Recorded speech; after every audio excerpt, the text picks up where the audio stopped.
welcome to one of the most dangerous places in Turkey. US Embassy alert has this labeled as a level 4, do not travel. It is a 2.5 hour drive. Marwa Maryam, see that? We're about to get some to eat. There we go, it's wrapped up like a burrito. So the first place we're stopping at is called madrasa, aka school. Now this school is about 800 years old.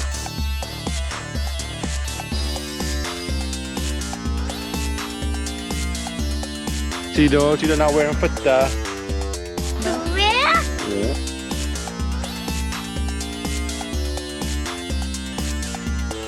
Hey folks, welcome to one of the most dangerous places in Turkey. US Embassy alert has this labeled as a level 4, do not travel. Pretty much one level below war zone. So place is called Mardin. So why is it so dangerous? Why is it labeled level 4? Well, it's 9 miles, 16 kilometers away from the Syrian border. That's how literally close we are. You can see Syria across the mountain from here. We've been here for a couple hours, and I can confidently tell you there is nothing dangerous here. A lot of tourists here, a lot of people coming in by the buses. I feel safe, my family feels safe, my kids feel safe. Seems like a normal Turkey. Nothing dangerous about it. So this is a perfect example. Do not believe everything that you read on the internet, even if it comes from the government. Level 4 literally says do not travel here. No issues. This is probably more safer than some cities back home in US. I'm not kidding you. Now, one of the things that's really personally interesting to me that I want to share, in 1991, my parents, my family crossed into Turkey illegally, running from Saddam's regime for a better life by foot. So we literally crossed multiple mountains, and Mardin was one of the cities that we had to pass by. Now keep in mind, back then, where there was no drone, a lot of those mountains were full of mines. So I remember as a 6-year-old kid having to walk at night, because we could only travel at night, going through some extremely dark places, crossing multiple rivers and lakes. And I remember I had a backpack in it, and the backpack had all my parents' money in it. And that was the money we were supposed to give the folks that are helping us cross into Turkey. So that's one of my earliest memories about this part of the world, having to cross it illegally for a better lifestyle. And here I am 25 years later, a US citizen, back to one of the areas. It was my early days of childhood, and not the most fun memory, having to be afraid of stepping on a landmine and having to go off in the middle of the night. Could get everybody arrested or killed, unfortunately. So that's my earliest memories of this part of the world when I was a kid. So I thought I'll share that with you. But with that said, my name is Ahmet, and let's show you what Mardin is all about. Good morning, everybody from Urfa. There's the Mafia, Sarah. Good morning. Marwa Maryam. Marwa Maryam, Sida. Good morning, banana. Good morning, banana. Who's banana? You? Yeah. You? So we are heading to Mardin. So this video is all about Mardin today. It is a 2.5 hour drive. So here you go, a 2.5 hour drive from Urfa. And that's one way, so it's a 5 hour drive back and forth for a round trip. We're gonna stay as late as we can, show you as much as we can, all about Mardin. All the other content creators I've watched on YouTube, they all have phenomenal things to say about Mardin. If there's one thing Mardin has got, it is character. And literally everywhere you walk, every corner reveals something more stunning. Spoiler alert, Mardin is incredible. The city is absolutely beautiful. It's our first time going there, so I'm excited and ready to check it out. So with that said, let's get started.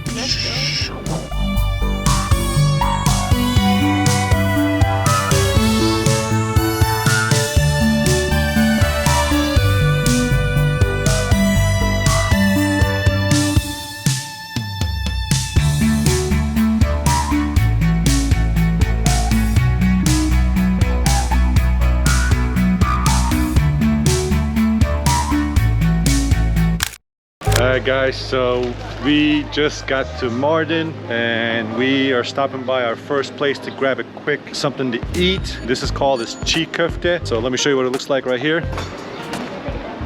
So basically it used to be meat, raw meat, wrapped in like a burrito, but they got rid of that, so now it's burgul, so it's vegetarian. And they have a spicy, not spicy. The school let out, so you got a lot of kids on the street, but we got it. We're about to get something to eat and show you what it looks like. Merhaba.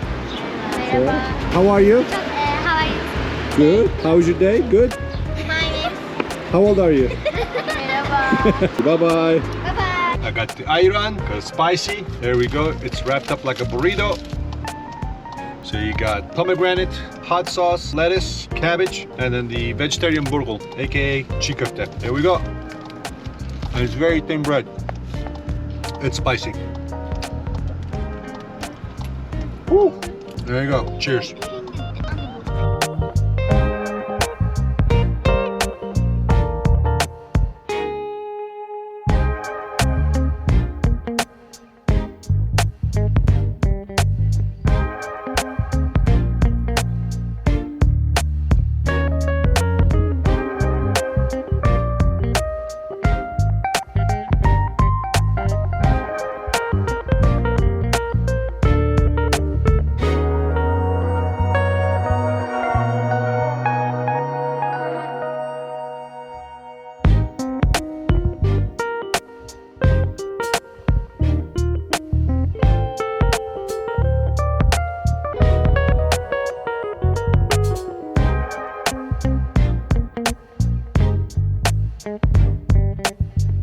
All right, folks, so the first place we're stopping at is called madrasa, aka school. Now this school is about 800 years old, so kind of give you a perspective, this thing is 3 times older than United States of America. So that kind of gives a perspective how this university is. University, school, institution, whatever you want to call it. So this was here for folks from Syria, Iraq, and Turkey, of course, back then, and taught them everything about science, algebra, math, you name it, history. Everything is built into the school right here. And this is also one of the highest points that you can get to be able to see the entire Mardin and also see Syria across the border. Now, there is a castle that is behind this, but the castle is actually a military base, and there's also a UN base and a tower as well. So a lot of military presence here, and it's very close to the Syrian border, and I even heard gunshots just a few minutes ago coming from the Syrian side of the border. So it was probably like 30-40 bullets non-stop, and it's happened a couple times. Like I said, that's how close we are to the Syrian border. This is the first stop I recommend you come by, so you have a panoramic view of the city and go from there. Hope you like it.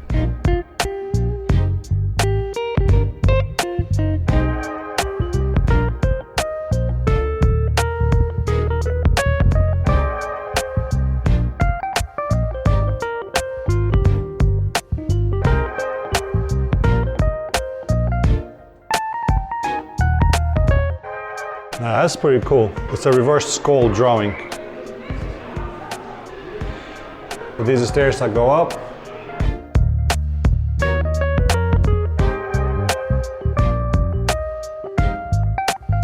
The Islamic quadrant. Islamic astrolabe. Hope I said that right. It's how they found the moon and the stars. This is a school. You can see this is how they looked at the moons. Directional, east-west. Marwa, see the moon, polar, sun.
One of the famous Mardin signs. And of course, that's the old city Mardin across the street.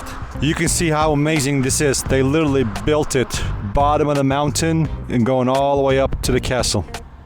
Sada, why are you mad? Why are you mad, Sada? You trying to get vitamin D? You getting vitamin D?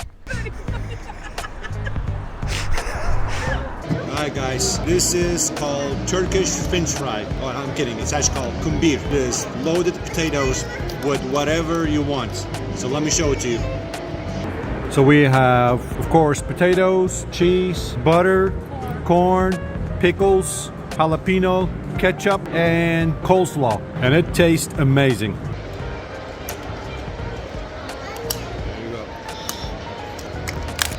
Alright, so right now I am standing in Prophet Ayub in Arabic, in Hebrew, and then Prophet Job in English and in Bible. So I was shocked that this was even here. We literally were going to Mardin. We saw the sign halfway. It's literally about 10 minutes off the road, off the exit to get here. So if you are in Urfa, you are in Mardin, anywhere near it, it's definitely worth coming by here. Very important prophet. It's in all three religions. The most well-known regarding this prophet, Ayub's job is he was the most patient prophet. Even that he was the sickest, he had a lot of sickness.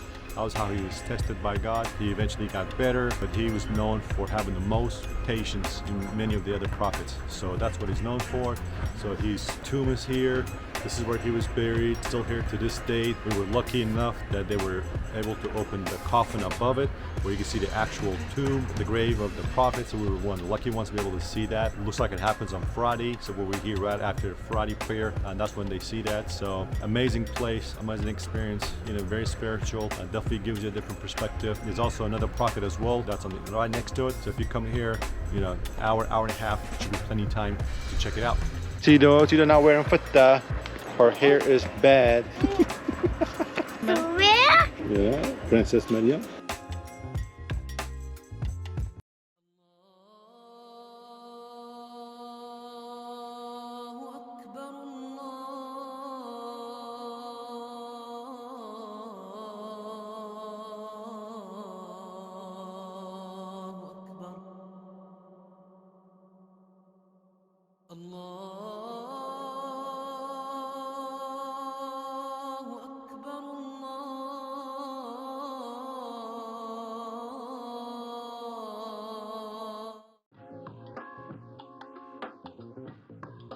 So this is what they call sabr tasha, or ordeal stone, the patient stone, maybe another translation. This is where the prophet last few days were spent. He was laid on the stone, around the stone, and that's his last few days to hours.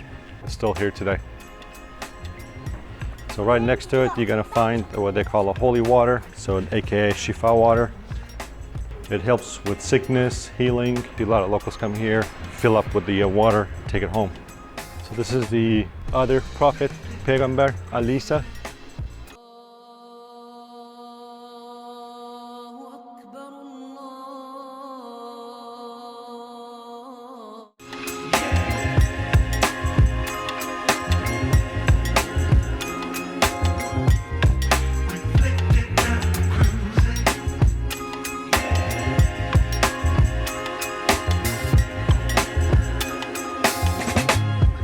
Alright folks, we're end of our video, but with that said, don't worry, we have 2 more videos coming your way at the end of this screen that you can click on. With that said, thanks so much, and please don't forget to follow us.